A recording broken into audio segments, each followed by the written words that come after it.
yang diajarkan itu insya Allah kebiasaan-kebiasaan dibentuk, zikir pagi petang ya, itu alhamdulillah sampai hari ini juga yang menolong lah istilahnya. Karena ingat betul Umi bilang itu seperti perisai ya Umi ya.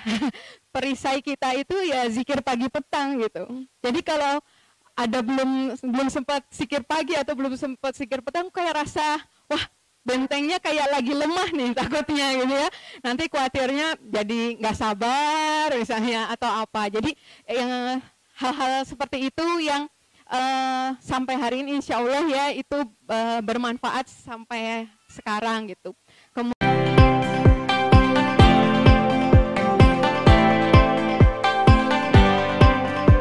Awalnya beliau nanya-nanya kalau misalnya sholat itu berapa rakaat gitu-gitu. Jadi saya bilang dalam hati saya sih, kan Dokter Isya kan Kristen ya, maksudnya dalam hati gitu, kok ngapain nanya-nanya gitu.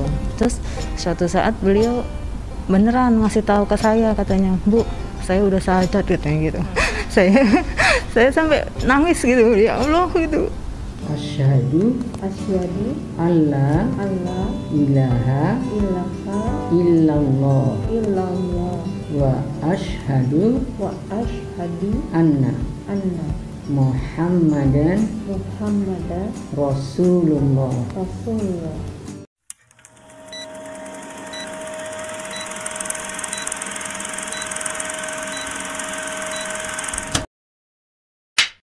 Mari kita hari ini setelah ini kita akan melanjutkan dengan inspirasi yang akan disampaikan oleh Dr. Gigi Karisagrani.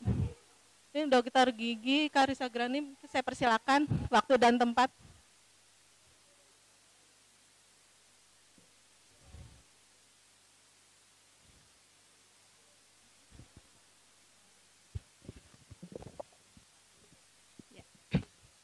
Bismillahirrahmanirrahim.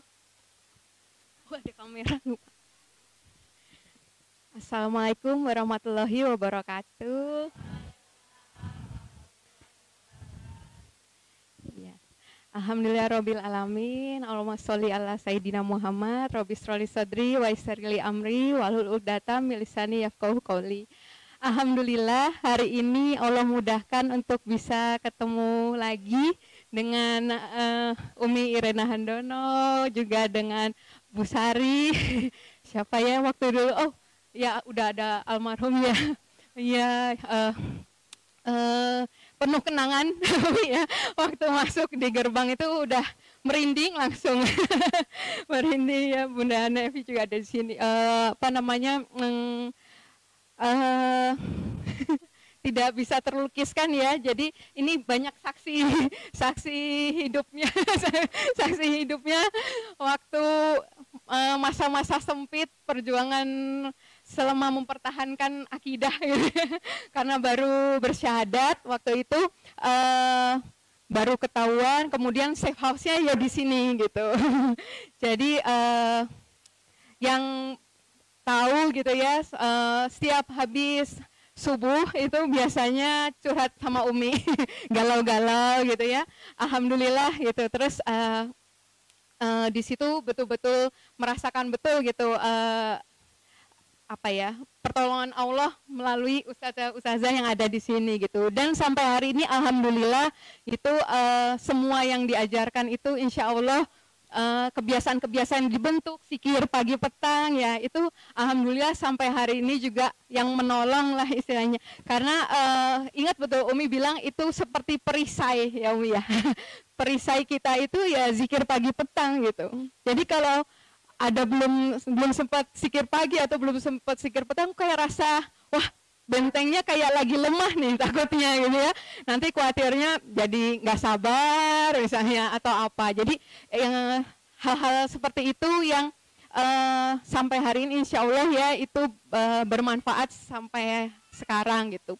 Kemudian ya tadi kalau memang alhamdulillah, saya nggak tahu soalnya kisah-kisah mualafnya yang di sini Umi biasanya sih mungkin lebih parah juga dari saya gitu, tapi alhamdulillah kalau sudah kondusif. Nah, parah ya? Enggak loh. Alhamdulillah kalau enak. Nah, itu sih tapi ujian itu sebenarnya nggak pernah berhenti ya gitu kan. Justru ujian itu nggak hanya ujian waktu berat-berat buruk-buruk, justru ujian waktu senang kenikmatan dikasih enak itu juga sebenarnya ternyata ujian juga ya. Kalau kita lagi penuh cobaan atau apa yang sedih-sedih mungkin malah lebih cepat sujudnya, bisa lebih lama, berserahnya lebih lama, tapi waktu senang suka kadang lupa atau nggak sadar gitu kan. Jadi justru sebenarnya ujiannya justru waktu kita lagi kok kayak adem-adem aja gitu ya. Justru itu yang kita kalau saya rasakan itu malah yang paling saya takut gitu ya. Kok nggak ada apa-apa ya, malah takut gitu ya. Gitu karena tadi kan dibilang kalau orang beriman itu jangan bilang kita orang beriman kalau kita nggak diuji gitu kan. Jadi ya itu yang saya rasakan gitu. Terus makin kesini gitu ya ada tantangan-tantangan terutama belajar Islam ya, mengejar ketertinggalan gitu. Saya baru kenal Islam di umur 36 tahun, jadi startnya udah jauh ketinggalan banget gitu kan. Jadi ya rasanya pas ngejar kok nggak nyampe-nyampe gitu ya. Kayak tadi sempat bikin target juga tinggi-tinggi tapi malah nanti jadi frustasi ya. Malah terus mungkin bisa aja jadi jenuh, bosen dan sebagainya. Tapi akhirnya apa yang bisa saya lakukan sedikit-sedikit yang penting ada progres maju ya, itu yang saya lakukan sih gitu. Terus yang saya renung-renungkan juga, ini pengalaman pribadi ya, kadang itu kita kalau suka sering ditanyanya, gimana sih caranya supaya istiqomah gitu, itu saya sendiri pun takut kalau nggak istiqomah gitu ya.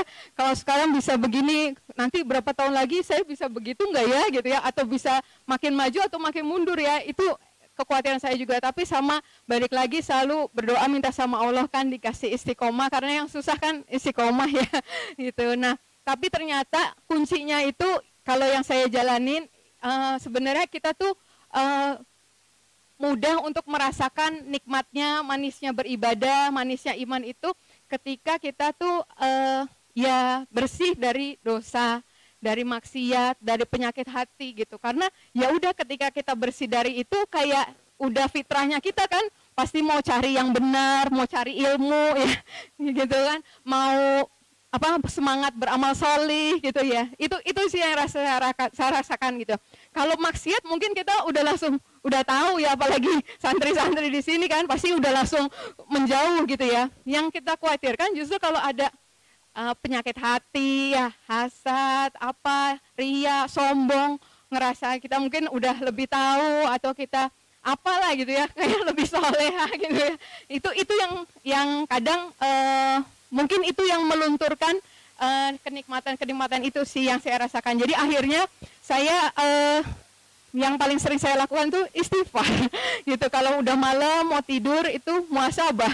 Tadi saya saya ada salah apa ya, salah ngomong apa ya, saya ada janji apa ya belum ditepati gitu ya. Jadi ya kayak berusaha seperti itu sih gitu. Jadi termasuk waktu saya alhamdulillah ya ada rezeki jodoh bisa nikah lagi gitu. Itu dulu kan waktu belum nikah mikirnya khawatirnya ya dosa maksiat lah gitu ya segala macam kan. Terus udah nih dalam pernikahan harusnya udah ya, berarti kayaknya udah nggak ada lah dosa yang terlalu menghantui gitu ya kan. Khawatir ya waktu kita belum punya pasangan yang dikhawatirkan itu. Tapi waktu udah punya udah enggak, tapi masa sih aku nggak ada dosa lagi. Justru waktu kita merasa nggak berdosa ya itu berdosa ya. Nah itu sampai akhirnya itu saya ada salah apa lagi ya, oh mungkin saya kurang sebagai ibu, saya kurang sebagai istri gitu. Sekarang ada lagi amal yang dilakukan. Habis duha saya istiqorohnya bukan menentukan jodoh lagi.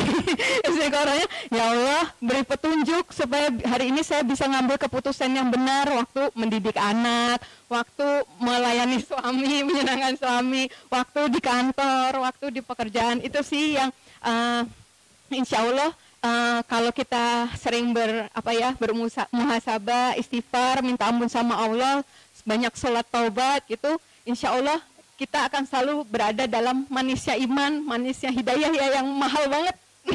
Kita orang-orang beruntung, orang-orang pilihan Allah dari miliaran orang di dunia.